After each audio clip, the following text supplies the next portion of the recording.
check-up na dapat all-in, naging paulit-ulit na gastusin. Nabuking sa Senado ang umano'y modus ng isang clinic na target ang mga OFW. Ang detalye sa agenda report ni Hannah T. Patong-patong na bayarin para makalipad.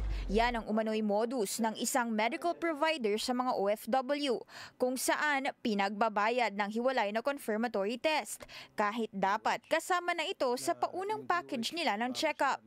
Isiniwalat ni Senator Raffy Tulfo sa isang Senate hearing ang paulit-ulit na sigil ng Supercare Medical Services sa mga aplikanteng OFW.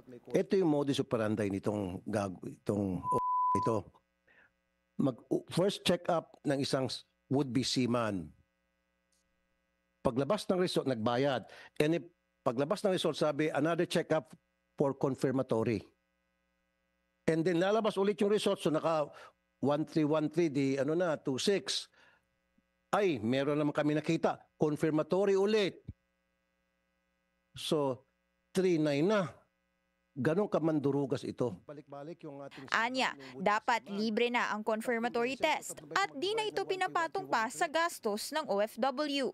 Nang harapin sa hearing, binara ang doktor ng medical provider. Baka palpak po yung laboratorio ninyo. Sandali lang. At palpak din po yung doktor na tumitingin doon sa result. Kasi pag may UTI, confirm na yon sa lab test. Confirm you have a UTI. So this is the treatment, like I said, bigyan ng gamot na para magamot yung UTI. Bakit kailan pa i-confirm? Ang gastos para sa pre-employment medical exam dapat sinasagot ng principal o manning agency ayon sa Department of Migrant Workers. Kaya nagtaka ang mga opisyal kung bakit tumatanggap pa rin ang Supercare ng pera mula sa pasyente. Paliwanag nila, may ilang sitwasyong kailangang gumawa ng follow-up o confirmatory test gaya ng HIV. Pero banat ng DMW, sa ilalim ng HIV law, kailangan protektahan ang isang pasyenteng positibo rito.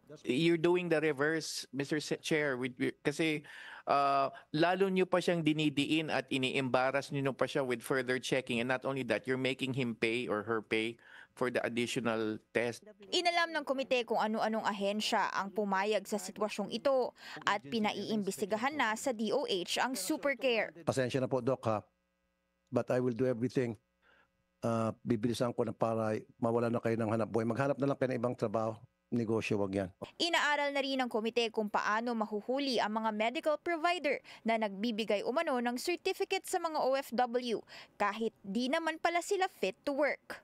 May isa raw OFW ang naghain ng reklamo tungkol sa isang bukol sa katawan, dahilan para lalo siyang magkasakit ngayong nasa Saudi siya.